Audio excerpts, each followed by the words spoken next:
What's up, guys? So here we have Skyler, Kincaid, and Willie.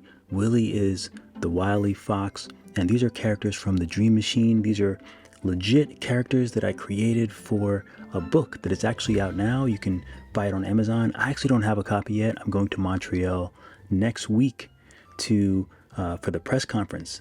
So I'm excited about it. There'll be more on that coming soon. But these are these two little characters that I created. So much fun when you get to work on a project and make characters that just, that are just fun and cool. And I had a lot of freedom to make the characters how I wanted to make them, and to just kind of make everything come alive, make the words come alive the way that I wanted to. So it was a really, really fun project. I can't wait to sculpt these guys in 3D.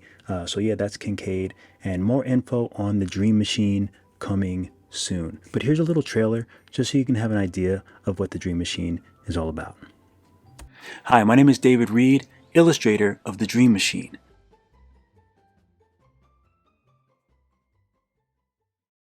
And we wanted to share with you a little teaser of our magical story, the Dream Machine. Ashling has broken her bones 100 times. She was born with Osteogenesis imperfecta, OI, which makes her bones very fragile and brittle. 16-year-old Ashling witnesses her 8-year-old sister, Skyler, fall and break her leg during ski practice. Ashling helps Skyler deal with her pain by using her Dream Machine, a machine that conjures up stories of imaginary worlds to distract her from pain.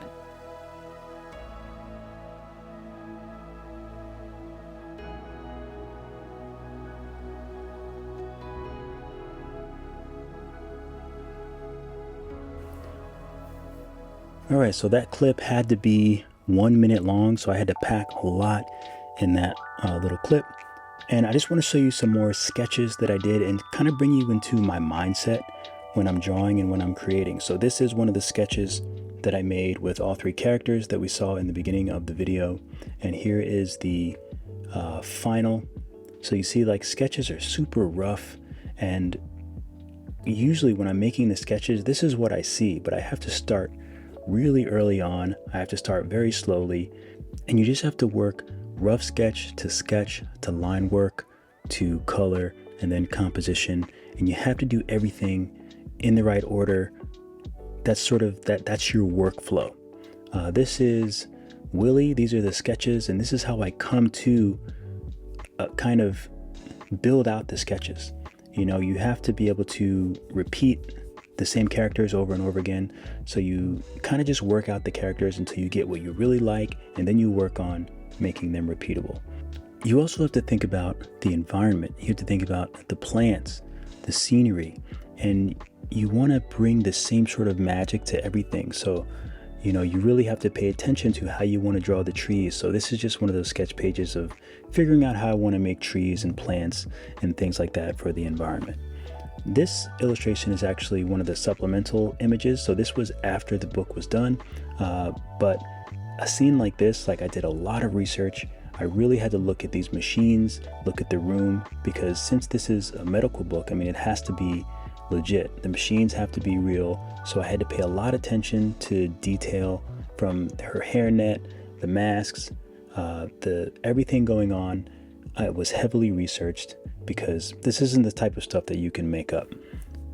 So here's another sketch when they catch this little elven leprechaun type character. His name is Hepernach, and he's sort of like a little Weasley character, and he's actually, I think in Skyler's dreams, he is sort of like Todd, which is another character that she knows. Here's the sketches of this little elven character with this little elven hat. And here is this is some of the leg bones. So obviously Skyler breaks her legs, so I had to really take a look at this, because I wanted to make the x-ray. And so I had to look at the bones, the x-rays, and really just build off of that and create the illustration off of that. So then, according to the story, here's the sketch with the doctors, with Ashling and her parents, and they're looking at her sister's broken leg on the x-ray. And here is close to the final. I'm not sure if this is the actual final, because this one went through a few edits. I think this does look like the final one, but this image went through a few edits. I had to make sure to get the break correct. and here's the final image of that. So this is one of my favorite characters. So this is Dadia, and he is this huge silver bird, and I had a really fun time. These are some of my references. I just look up a lot of references. That's the key to making really cool drawings and making things look good. It's just to look at references to help you get an idea. And here's the sketch, one of the early sketches of this scene, which is actually a spread, which was one of the most fun scene that I made in the book. And I'm just really proud of this artwork. I'd love to get a print of this, actually. It'd be cool. But I did a lot of research. These are some images that I got from Instagram, that I looked at from Instagram to get the kind of candy waterfall. And here's the sketch of the candy waterfall, and here is the finished artwork from those sketches. So again, it's always looking at references, building upon, real type things. So as you can see, I just use those sketches and just kind of build out from there. And here is the lodge. So Ashling is looking out of the window at a lodge. So that's one of the important things, is you have to really look at and get a sense of the space. And you can see this just changed because her hair color, we came up with what we wanted her hair color to be, and we also came up with the yellow for her sweater, which I think just reads better and reads more clearly. You have to make sure that your colors really pop and they really make your characters pop. So those are all things that you have to think about when you're creating characters, is the colors in the scene, the colors in the characters, because obviously those are going to carry through the whole book. And here we have a few other images that I got from the internet. I really wanted to make sure the room was legit and looked right, and the equipment looked right, and sort of the colors and just the general design of it. You always have to look at as many references as you can to just get a sense of how everything looks. So this is actually the other side of Skyler's hospital room, and I actually made this in some sort of program that I could use online to make 3D. I actually do 3D now, but back then when I was making this, I didn't do any 3D, so I used a program to bring in some furniture, and that helped me with designing the back part of the room, which you'll see in this illustration.